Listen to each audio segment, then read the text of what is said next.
Hello दोस्तों, नमस्कार। ITI-TO electrician 2016 पुराना प्रश्न पत्र देखेंगे। तो स्टार्ट करते हैं। पहला क्वेश्चन, इलेक्ट्रीशियन, बिजली की आग के मामले में हमें इस्तेमाल करना चाहिए। तो जो बिजली की आग होती है उसको बुझाने के लिए हमें किस चीज़ का उपयोग करना चाहिए? तो राइट आंसर होगा CO2। राइट आंसर होगा ऑप्शन सेकेंड CO2। अगला क्वेश्चन है,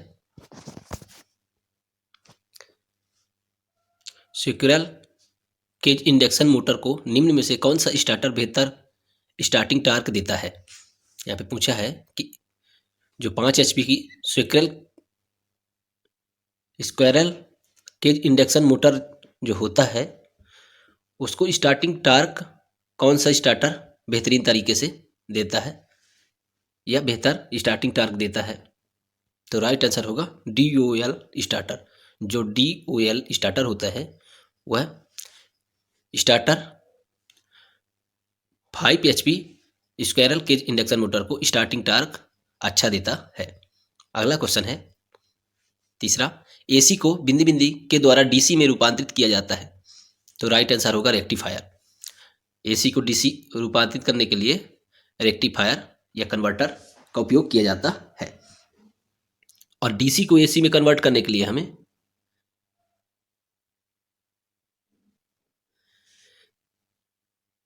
AC को DC करने के लिए रेक्टिफायर और DC को AC करने के लिए इन्वर्टर का उपयोग किया जाता है। अगला है, स्क्वायर थ्रेड्स का उपयोग तब किया जाता है जब बिंदी बिंदी पर होता है, क्या होता है? जब हल्के भार शामिल हो, मध्यम भार शामिल हो, भारी भार शामिल हो, इनमें से कोई नहीं। तो राइट आंसर होगा भारी भार शामिल हो। स्क्वायर थ्रेड्स का उपयोग जब किया जाता है जब भारी भार शामिल हो। अगला है, यूजेटी के निम्न में से कौन सा कथन सत्य है? जो यूजेटी होता है उसके बारे में जो कथन है वो सत्य कौन सा है, इसके बारे में पूछा है।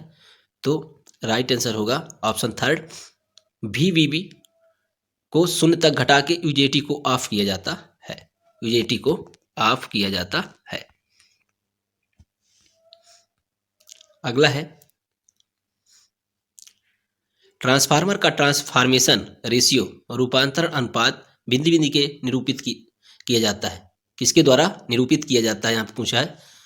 तो N2/N1, V2/V1, I1/I2, all the above. तो राइट आंसर होगा ऑल द अबव, उपरोक्त सभी। उपरोक्त सभी। अगला क्वेश्चन है, चुंबकीय बल रेखाओं की दिशा इसके द्वारा निर्धारित की जाती है। तो किसके द्वारा जो चुंबकीय बल रेखाओं की दिशा निर्धारित की जाती है?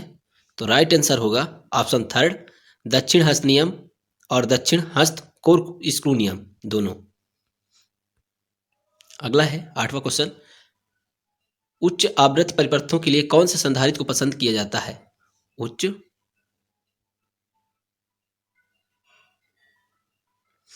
कौन सा संधारित्र को पसंद किया जाता है? तो राइट आंसर होगा अभ्रक संधारित्र। अभ्रक संधारित्र को उच्च आवृत्ति परिपथों के लिए उपयोग किया जाता है। अगला है, एक चुंबक इन्हें आकर्षित कर पाती है। तो किस किस को आकर्षित कर पाती है? लोहा, एल्युमिनियम और पीतल। अगला है लोहा, तांबा और निकेल। थर्ड है लोहा, कोबाल्ट और जस्ता। निकिल, कोबाल्ट और इस्पात। तो यहाँ पे राइट आंसर होगा निकिल, कोबाल्ट और इस्पात।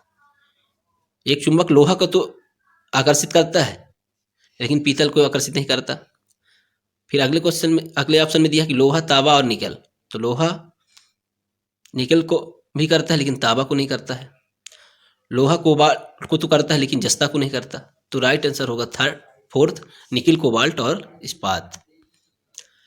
अगला है, पूरी तरह से चार्ज बैटरी पर हाइड्रोमीटर का पाठ्यक्रम होना चाहिए। तो राइट आंसर होगा 1280। जब पूरी तरह बैटरी चार्ज होती है तो उसको हाइड्रोमीटर से नापने पर वह 1280 पॉइंट पर आती है, उतनी उसकी जो परख नली होती है वो डूब जाती है। अगला है, एनर्जी मीटर है। एनर्जी मीटर है। एनर्जी मीटर है। तो एनर्जी मीटर है इंटीग्रेटिंग इंस्ट्रूमेंट। जो एनर्जी मीटर होती है इंटीग्रेटिंग इंस्ट्रूमेंट होती है। अगला है, जब 3 प्रतिरोधों को श्रेणी में जोड़ा जाता है तो प्रतिरोध का कुल प्रतिरोध होता है। तो राइट आंसर होगा R1 + R2 + R3 = R। अगला है, इसमें जल का प्रयोग केवल ठंडा करने के लिए उद्देश्यों से किया जाता है। इसमें जल का प्रयोग जो होता है केवल ठंडा करने के उद्देश्य से किया जाता है। तो किसमें केवल जल का उपयोग ठंडा करने के लिए किया जाता है? ऊष्मीय शक्ति संयंत्र पर, द्रव चलित शक्ति पर संयंत्र पर, नाभिकीय शक्ति संयंत्र पर, या कि डीजल शक्ति संयंत्र पर। तो डीजल शक्ति संयंत्र पर जो पानी उसमें डाला जाता है तो उसको सिर्फ और सिर्फ इंजन को ठंडा करने के लिए डाला जाता है, ना कि किसी अन्य यूज पर। अगला है, डबल सर्किट प्रेशर लाइन में होंगे। जो डबल सर्किट प्रेशर लाइन होंगे वो कैसे होंगे? तो राइट आंसर होगा 7 चालक, जिनमें एक पृथ्वी चालक शामिल है। अगला है, स्थैतिक विद्युतीय चुंबकीय प्रेरण को निम्न एसी मशीन में काम में लाया जाता है। तो राइट आंसर होगा यहाँ पे ट्रांसफार्मर। अगला है, इलेक्ट्रिकल कंट्रोल पैनल में बिंदी बिंदी के उपयोग द्वारा स्विचिंग लॉजिक प्राप्त किया जा सकता है। तो राइट आंसर होगा कॉन्ट्रैक्टर्स। अगला है, सामान्य चालक के तापमान में वृद्धि होने पर इसका प्रतिरोध कैसा होगा? तो प्रतिरोध बढ़ेगा। अगला है, ट्रांसफार्मर का कार्य है। जो ट्रांसफार्मर होता है उसका कार्य पूछा, क्या कार्य होता है? तो डीसी वोल्टेज को बढ़ाना घटाना, बिल्कुल गलत। एसी वोल्टेज को बढ़ाना घटाना, सही है। एसी वोल्टेज की आवृत्ति बढ़ाना या घटाना, गलत है। उपरोक्त में से कोई नहीं। तो राइट आंसर होगा एसी वोल्टेज को बढ़ाना या घटाना। अगला है, जब 3 फेज अल्टरनेटर प्रतिरोधी भार सप्लाई करता है आर्मेचर रिएक्शन फ्लक्स होगा। तो राइट आंसर होगा यहाँ पे फील्ड एक्सिस के साथ 90 अंश पर, 90 कोण पर होगा।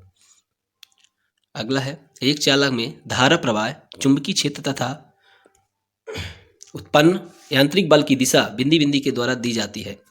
जो एक चालक में धारा प्रवाह, चुंबकीय क्षेत्र तथा उत्पन्न यांत्रिक बल की दिशा बिंदी बिंदी के द्वारा दी जाती है। तो राइट आंसर होगा फ्लेमिंग के बाएं हाथ के नियम के अनुसार।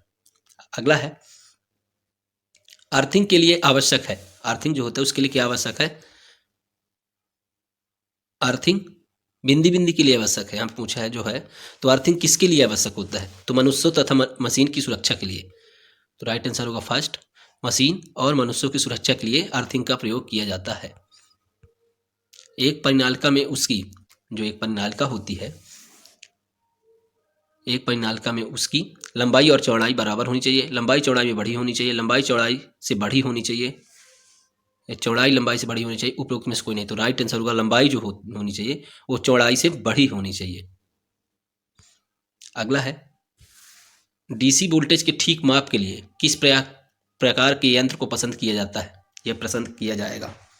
डीसी वोल्टेज के ठीक माप के लिए किस प्रकार के यंत्र को पसंद किया जाएगा? तो राइट आंसर होगा एमसी टाइप। डीसी वोल्टेज को मापने के लिए एमसी टाइप का उपयोग किया जाता है। यदि 12 पोल वाला अल्टरनेट को 50 हर्ट्ज आउटपुट उत्पन्न करना है तो इसे निम्न गति पर घूमना होगा। तो राइट आंसर होगा 500 आरपीएम पर। 12 पोल वाला एक अल्टरनेट है और उसे 50 हर्ट्ज आउटपुट उत्पन्न करना है तो इसे किस आरपीएम पर घूमना होगा? तो यह घुमाना होगा तो 500 आरपीएम पर, राउंड पर मिनट घुमाना पड़ेगा। अगला है, धारिता की इकाई है फैरेड और प्रतिघात की इकाइयां। तो राइट आंसर होगा ओम। राइट आंसर होगा ओम।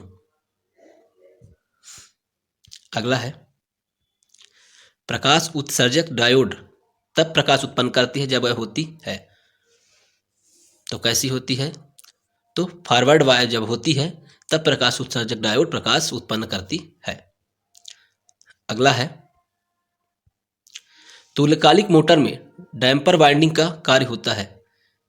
तो तुल्यकालिक मोटर में डैम्पर वाइंडिंग का क्या कार्य होता है? तो हंटिंग प्रवाह को कम करना और मोटर को चालू करना। जो हंटिंग प्रवाह होता है उसको कम करना और मोटर को चालू करना तुल्यकालिक मोटर में डैम्पिंग वाइंडिंग का कार्य होता है। अगला है, डीसी मशीन में इंटरपोल बिंदी बिंदी जुड़े होते हैं। जो डीसी मशीन होता है उसमें इंटरपोल जो होते हैं वो किससे जुड़े होते हैं या कैसे जुड़े होते हैं? तो सीरीज फील्ड के साथ श्रेणी क्रम में जुड़े होते हैं। कैसे जुड़े होते हैं? सीरीज फील्ड के साथ श्रेणी क्रम में जुड़े होते हैं। अगला है, बिजली की चोरी से बचने के लिए यह पूर्वोपाय लिया जाता है। ऊर्जा मीटर की गति को सील करना, ऊर्जा मीटर टर्मिनल को सील करना, ऊर्जा मीटर के बाद पूर्ति का फ्यूज उपबंधित करना, या उपरोक्त सभी। तो राइट आंसर होगा यहाँ पे उपरोक्त सभी। अगला है ट्रांसफार्मर के ब्रीदर में सिलिका जेल का क्या काम होता है। तो ट्रांसफार्मर का जो ब्रीदर होता है, सिलिका जेल होता है, जो सिलिका जेल भरा होता है, उसका काम होता है ट्रांसफार्मर में नमी को प्रवेश से रोकना। जो नमी है वह ट्रांसफार्मर के अंदर ना पहुंच पाए। अगला है वायु में इलेक्ट्रॉन तथा प्रोटॉन की संख्या कैसी होती है। तो राइट आंसर होगी बराबर होती है। परमाणु में जो होती है वह इलेक्ट्रॉन और प्रोटॉन की संख्या बराबर होती है। अगला है अर्धचालक सामग्रियों की चालकता कैसी होती है। तो राइट आंसर होगा इंसुलेटर तथा चालक के बीच में रहती है। अर्धचालक सामग्रियों की चालकता कैसी होती है, तो इंसुलेटर तथा चालक के बीच में रहती है। अगला है ब्रसेज की ब्रेडिंग का अर्थ होता है। तो ब्रसेज की ब्रेडिंग का अर्थ होता है कम्यूटेटर की वक्रता के आधार पर ब्रश सरफेस का निर्माण करना। अगला है थ्री फेज एसी परिपथ के स्टार कनेक्शन में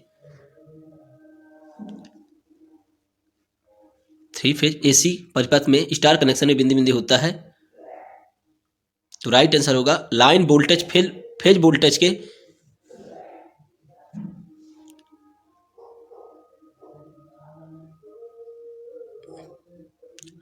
कौन सा ऑप्शन होगा। थ्री फेज एसी परिपथ के स्टार कनेक्शन में बिंदु बिंदु होता है। तो राइट आंसर होगा लाइन वोल्टेज फेज वोल्टेज के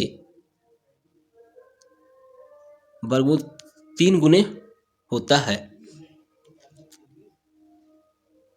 √3 गुने होता है। अगला है 400 वोल्ट की लाइन आखिरी खंड पर इसे काम में लाती है। 400 वोल्ट की लाइन आखिरी खंड पर इसे काम में लाती है, विद्युत रोधी है। तो जो विद्युत रोधी होता है वो क्या होता है, तो साइकिल होता है। क्या होता है, साइकिल। अगला है डायोड के उपयोग द्वारा फुल वेव रेक्टिफायर पूर्ण तरंग वाला परिशोधन प्राप्त करने के लिए हमें बिंदु बिंदु की आवश्यकता होती है। तो कितने डायोड की आवश्यकता होती है। फुल वेव रेक्टिफायर के लिए हमें 4 डायोड की आवश्यकता होती है और हाफ वेव रेक्टिफायर के लिए हमें 2 डायोड की आवश्यकता होती है। मोटरें इसमें मूल्यांकित की जाती है। जो मोटरें होती है उसमें किसमें मूल्यांकित की जाती है, KVA, HP, KVAR या उपयोग में कोई नहीं। तो HP में मोटरें मूल्यांकित की जाती है, कितनी HP की हैं उसमें मूल्यांकित की जाती है। अगला है बैटरी की करंट रीडिंग में वृद्धि करने के लिए क्या करना चाहिए। तो समांतर क्रम में सेलों की संख्या में वृद्धि करना चाहिए। बैटरी की करंट में रीडिंग की वृद्धि करने के लिए हमें समांतर क्रम में सेलों की संख्या में वृद्धि करना चाहिए। एक एसी में वोल्टेज परिपथ, एक एसी में श्रेणी परिपथ वोल्टेज भी धारा I को कोण फाई से लीड करती है। तो शक्ति गुणांक है। तो राइट आंसर होगा कोण का कॉस फाई। अगला है एक प्रेरणी मोटर के रोटर में प्रतिरोध की प्रविष्टि कैसी होती है। तो आरंभिक बला गुण को बढ़ाती है। एक प्रेरणी मोटर के रोटर में प्रतिरोध की प्रविष्टि आरंभिक बला गुण को बढ़ाती है। अगला है 4 ध्रुवों और 50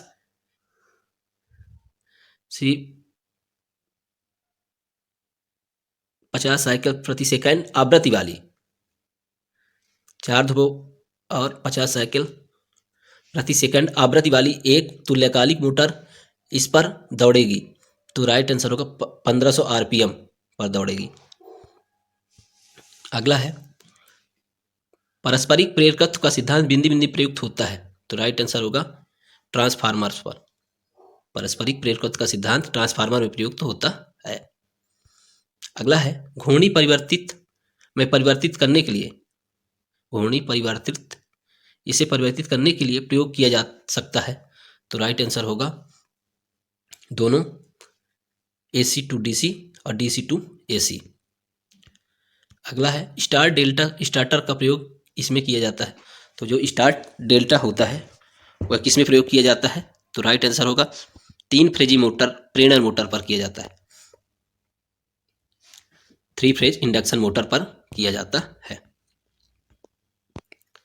अगला है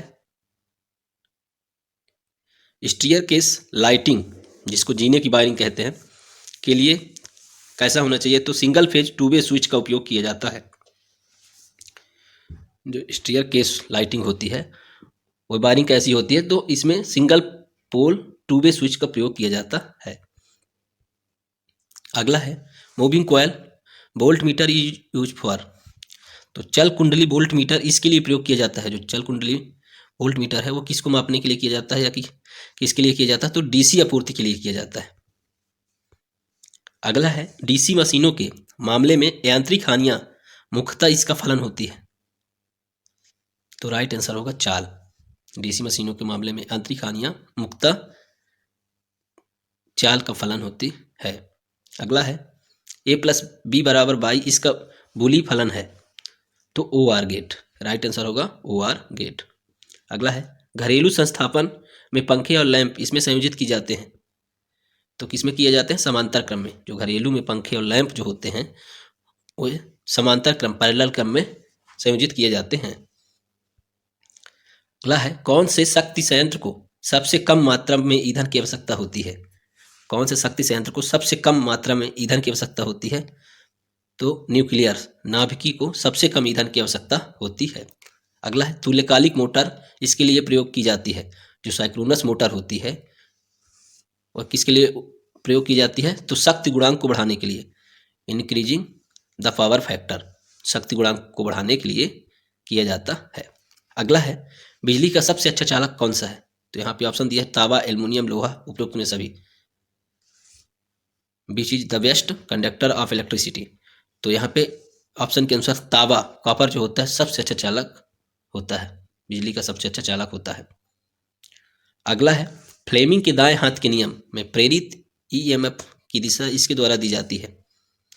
जो फ्लेमिंग के दाएं हाथ का नियम है वो में प्रेरित ईएमएफ की दिशा किसके द्वारा दी जाती है? तो बीच की उंगली जो होती है वह ईएमएफ की दिशा बताती है। अगला है समान वाला घूर्ण विकसित करने के लिए एक फेजी मोटर का पीएफ 3 फेजी मोटर की तुलना में क्या होगा? पावर फैक्टर की बात की है यहाँ पे। समान वाला गुण विकसित करने के लिए एक फेजी मोटर का पीएफ यानी पावर फैक्टर 3 फेजी मोटर की तुलना में क्या होगा?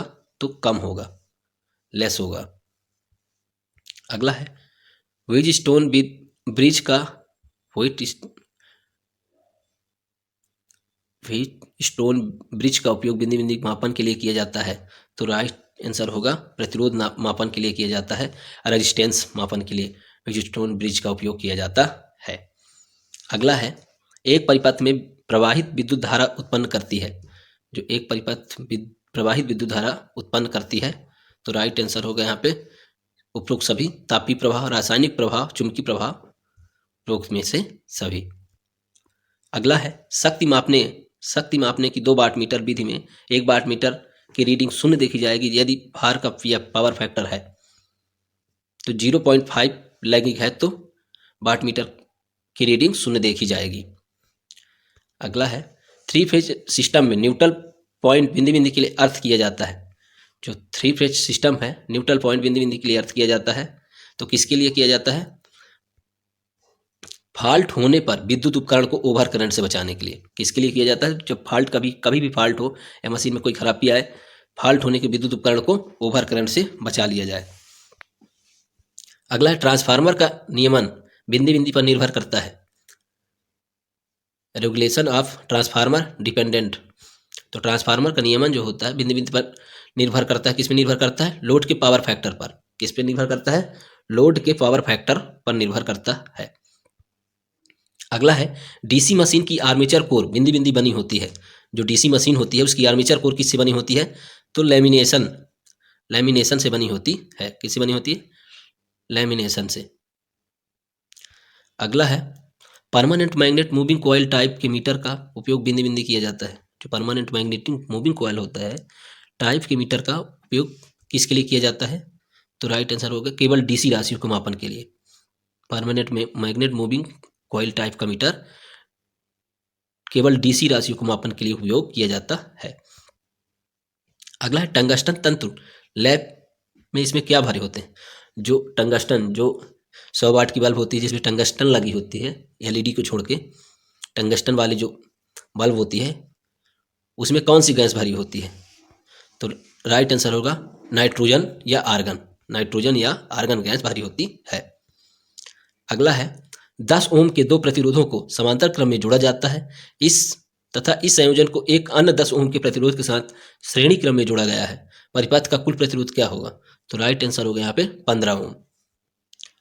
अगला है पार्सिलेन वैद्युत रोधियों को चमकदार बनाया जाता है। जो पार्सिलेन इंसुलेटर होता है उसको चमकदार कैसे बनाया जाता है? तो राइट आंसर होगा यहाँ पे गैसों और जलवाष्प के अवशोषण को रोकने के लिए।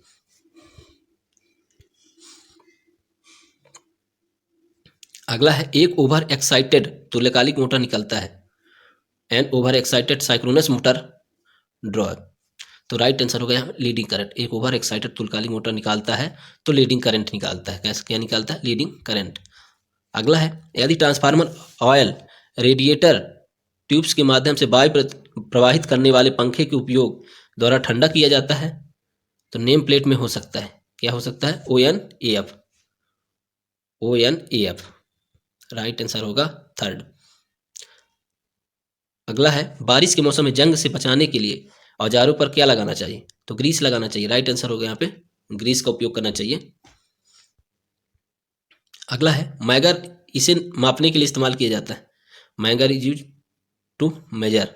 तो मैगर इसे मापने के लिए इस्तेमाल करता है। तो मैगर इसे मापने के लिए उपयोग किया जाता है तो विद्युत रोधी का प्रतिरोध। अगला है 3 phase slip ring induction motor के रोटर में बिंदी बिंदी होता है तो कैसी होती है? रेगुलर 3 फेज वाइंडिंग स्टार में जुड़ी होती है। अगला है 5S में प्रयुक्त होने वाला सिस्टम है। 5S प्रयुक्त होने वाला सिस्टम है तो हाउस कीपिंग संबंधी कार्यों में। हाउस कीपिंग संबंधी कार्यों में। अगला है किसी डीसी मोटर में स्वलोडिंग क्षमता अधिकतम है। किसी डीसी मोटर में स्वलोडिंग क्षमता अधिकतम है तो कैसा है? अंतर्धोतक विधि में संयुक्त मोटर, डिफरेंटली कंपाउंडेड मोटर। अगला है जब सोडियम वाष्प विसर्जन लैंप को पहले चालू किया जाता है तो उसका रंग दिखाई देता है। जब सोडियम वाष्प विसर्जन लैंप को पहले चालू किया जाता है तो उसका रंग लाल दिखाई देता है। ऐसा दिखाई देता है? रेड, लाल दिखाई देता है। अगला है अर्ध तरंग दृष्टिकृत धारा RMS मान 10 एम्पियर है। पूर्ण तरंग दृष्टिकृत धारा के लिए इसका मान क्या होगा? तो राइट आंसर होगा 14.14 एम्पियर या मीटर। अमीटर। यहाँ पे पूछा है कि 3 RMS value of half wave rectifier current is 10 ammeter या its value for full wave rectifier current will be. तो अर्ध तरंग दृष्टिगत धारा में RMS का मान 10 एमीटर है तो पूर्ण तरंग दृष्टिगत धारा के लिए इसका मान क्या होगा? तो 14.14 एमीटर।